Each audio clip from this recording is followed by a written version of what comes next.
Teeks Social Studies Grade 4, Section B, 16A.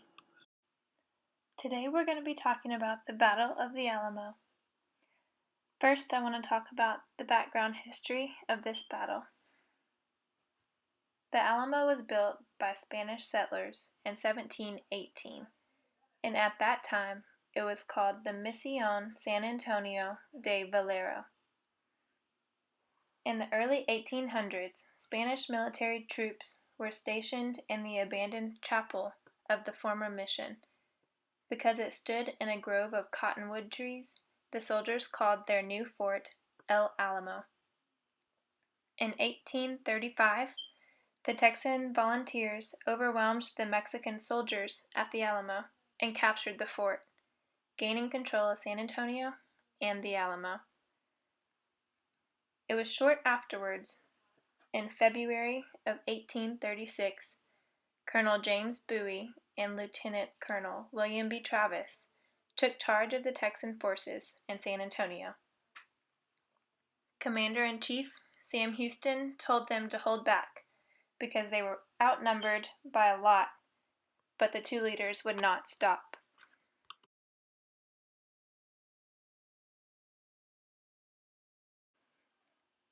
Bowie and Travis prepared for the Mexican military to come back to try to gain their territory, knowing that the Spanish would not just settle.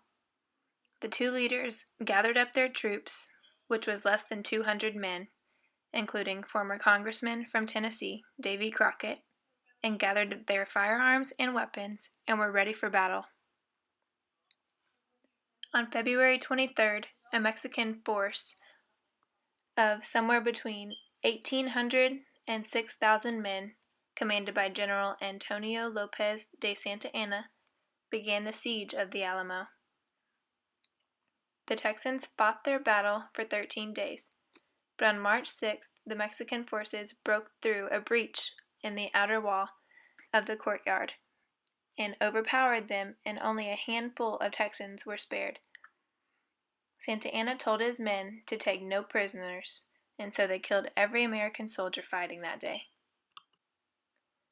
After the Battle of the Alamo, the Mexicans took over the Alamo again, and the Texans used the battle as a symbol of heroism and a rally cry for their struggling independence.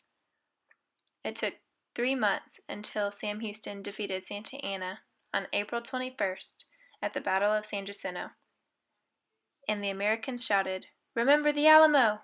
as they attacked. This final victory from the American soldiers ensured the success of Texas independence. Santa Anna and Sam Houston came to an agreement to end war, and from then on, the Mexican troops were ordered to withdraw, and so they did.